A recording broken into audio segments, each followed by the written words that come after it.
I'd like to show you today how Moses is the God-man in Judaism. So we know that Moses is made God, that's little g God, in the Old Testament.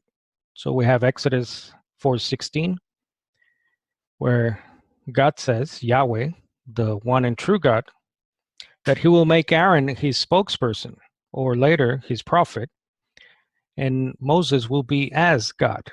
Then Yahweh said to Moses, see, I make you, not by the way as or like or a. You'll see that in many translations where they add one of those words. No, it just says Elohim. Note also that 4 of the 10 plagues performed by Aaron and not Moses. So Aaron is also the agent here of Moses, who has been made by the one true God of Israel, Yahweh. The Elohim, Moses is also speaking as Yahweh. This happens in Deuteronomy 29, and some of the translations might be hiding this fact. If you check the translations, you'll see the following. So verse 1, part 1, these are the words of the covenant which Yahweh commanded Moses to make with the sons of Israel. And Moses summoned all Israel and said to them, you have seen all that Yahweh did before your eyes in the land of Egypt to Pharaoh. I have led you 40 years in the wilderness. I order that you might know that I am Yahweh, your God.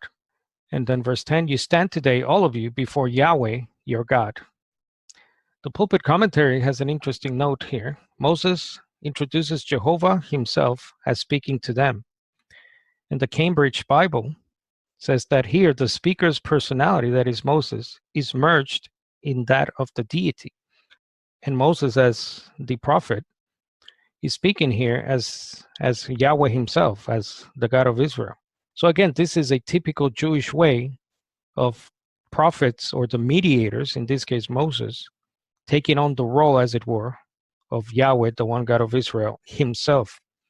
This one says, Moses, a man, God, a man when he ascended on high to Mount Sinai, God when he descended below, and Aaron and all the sons of Israel saw Moses, and behold, his face emitted beams of light. So this is a Jewish interpretation or paraphrase of Exodus 34, when Moses went up to get the 10 Commandments, the tablets.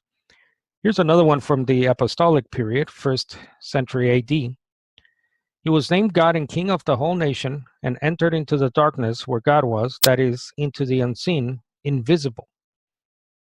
And here we have more from the Midrash of Psalm 106. Not even Moses, who went up into heaven to receive the Torah from God's hand into his own, could fathom heaven's depths.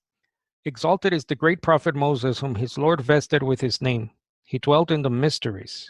So that is, as you can see in the footnote, in heaven, and was crowned with the light. The true one was revealed to him and gave him his handwriting. He made him drink from 10 glorious fountains, 7 on high and 3 below. We have another Jewish work here.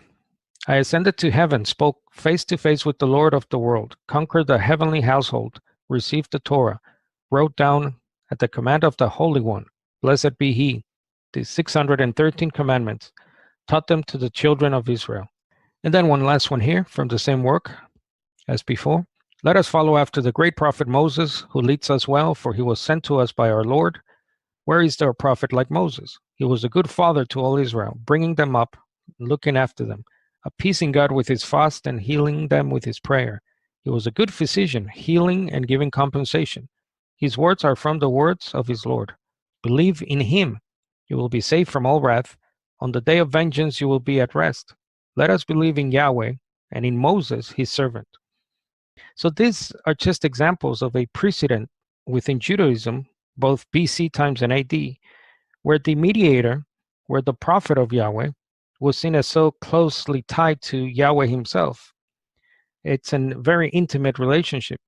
And this prophet, this mediator, is invested with incredible abilities to heal and incredible words from God himself, so much so that people are commanded to believe not just in the one true God, Yahweh, but also in his mediator, the one he chose, his servant.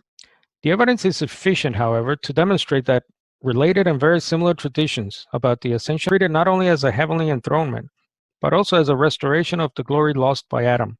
Moses, crowned with both God's name and his image, became in some sense a second Adam, the prototype of a new humanity.